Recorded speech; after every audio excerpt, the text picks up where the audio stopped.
Good evening and thanks for joining us for the WDSU News Hot Seat. I'm Travers Mackel. Tonight we have a special guest, new NOPD Superintendent Sean Ferguson. It's his first sit-down, in-depth, one-on-one interview. First off, Superintendent, thanks for being here. Thank you for having me. We're going to talk about crime numbers, crime stats, your vision for the department as a whole. But first off, let's just get to a question about something that happened to you personally.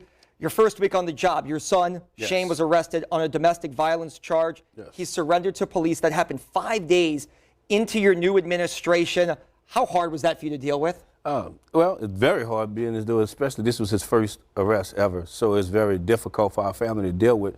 But as our family has traditionally been strong together, and he know that he has to face the consequences of any actions that he's been accused of.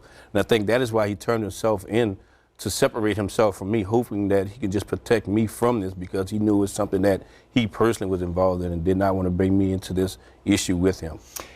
Two questions here. Where do things stand on that case, and how seriously does your administration take allegations of domestic violence? Well, first, let me answer the question first and foremost. We take all allegations serious, and with him, he's going to have his due process just as any other citizen will have their due process when accused of any criminal wrongdoing.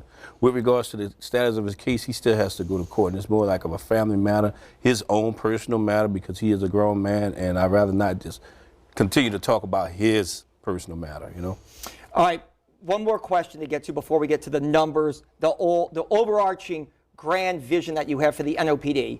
In 2016, you were suspended for 5 days after the department sustained an allegation against you for what's called use of alcohol and/or drugs on duty.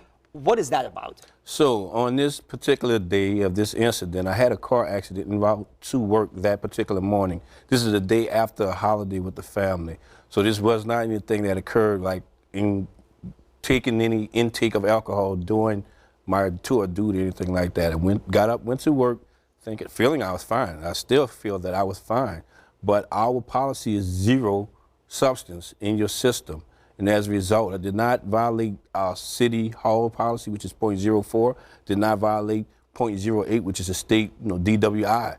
But anything over zero consequences are you have violated that particular policy. And as such, at that time, the policy was a 2 or 3 day penalty. But as being a commander, I was held to a higher standard, which I understood. I took it, did not appeal it, and moved on. Did that come up with the mayor when she hired you a few weeks ago? Absolutely. She vetted me and asked me about that and wanted to know what was going on with me during that time. And I took full responsibility for that action. I went to work thinking I was fine and can't tell that I didn't have any ill feeling going to work. So. Is that something you'll take seriously moving forward when it comes to other departments that may be, other officers in your department that may be involved in a similar type situation? Accountability. I've said it from day one. I continue to say it. Accountability at my level as well as every level within the New Orleans Police Department. So absolutely, we take it very seriously. All right, let's get to crime in the city. What is your #1 goal for crime in the city? What do you want residents watching this to know your #1 priority is in your young administration? My #1 priority is violent crimes. We've had a successful 2018 and ending 2018 with 146 murders, and entering into 2019 right now, as of right now, for the month of January, we just ended January, we had 8 murders going against 19 the same time last year. So right now we're doing well. We just want to keep that momentum going. That is our #1 priority, dealing with violent crimes and reduce it as much as possible. You're a longtime police officer. Talk is one thing, action is another. How do you practice what you preach when it comes to keeping violent crime down? Just keeping your foot down on the metal, keeping the pedal to the metal, keep pushing. You have to go out there and engage, not just engage the criminals. You have to engage the community. You have to earn their trust. And in earning their trust, you receive a lot of information that will help you identify those individuals who choose to go the wrong way. What about your command staff? Ronald Surpass, a former chief, implemented the structure that we now use at the NOPD, which is commanders. It was carried over by Michael Harrison. Is that something that you intend to keep? And what about your current command staff that's in place right now? Right now, yes, absolutely. Right now, we'll keep the command staff, that position going. I think that is beneficial to keep our focus on what it is that we're trying to do and get accomplished as a team effort. I am doing my reassessment, as I've been saying since the beginning. I came from the position of commander, so I was not privy to everything from a superintendent seat. But now those questions that I may have had, things I might have inquired about, I now have the answers to those things. So now I'm taking a view or perspective from the superintendent seat and do a full assessment as to how I would like to proceed forward with my command staff team. But my executive team will definitely stay in place. A lot of people watching this like to know what goes on, if you will, to use a cooking term, Sean. They want to see what happens in the kitchen, not just what goes on outside in the restaurants for all the customers. What influence does the mayor, do politicians have on your command staff, if any, or have you been given complete autonomy? Hey, you know what? You're the chief. Do what you want when it comes to your command staff. Mayor Cantrell has given me full autonomy to make the decisions that I would like to make and what I think is best for the New Orleans Police Department. She's given it all to me. What about specialized units, the Tiger team, the MAG unit? A lot of people credit those specialized units for the reason that we had the lowest murder rate in almost 50 years in 2018. Will you keep those, and how do you enhance them? Because obviously criminals evolve too, so you all as police officers have to keep up with the latest strategies. Will you keep these specialized units as they are? Absolutely. They are a big part in what it is that we're doing. Tiger, MAG, VOWS, they all play a special part, along with our other sources out there, such as our district task force and detective units, as well as our special investigation unit, which is our major narcotics state. So right now, those particular specialized units, I do plan to keep in place. I want to build upon it. I want to actually get them some criminal analysts to embed them with those officers. I think that will help our intelligence side, and we could probably get even more success with the violent crime issues. What will you do, if anything, with the homicide unit? We've talked about in the past, and it's been widely reported, there's been some turmoil in that unit, at least at the top. There's been shakeups in years past, on top of the fact that the solve rate is something that everybody likes to talk about. What is your goal for the homicide unit? That is another unit which we would like to add that criminal analyst to, specifically to that unit, to work right directly with them to get the information. We already have some analysts, but it's a department-wide group.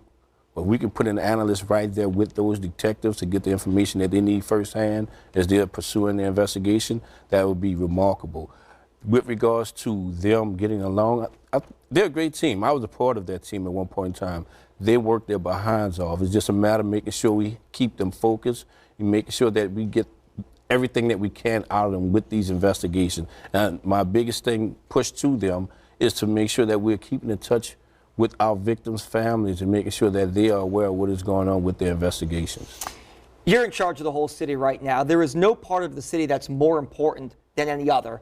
But if you had to break it down right now and say, hey, look, I really need to focus on a certain district. We have the 4th District in Algiers, the 8th District in the French Quarter, the 7th in New Orleans East. Is there a certain district that concerns you more than others right now with certain crimes? I can't say that there is a certain district because, again, just as you just said, I would never say that one district is more important than the other. I'm not going to say that one is more concerning than the other because they all have their differences of issues, and we have to address them accordingly.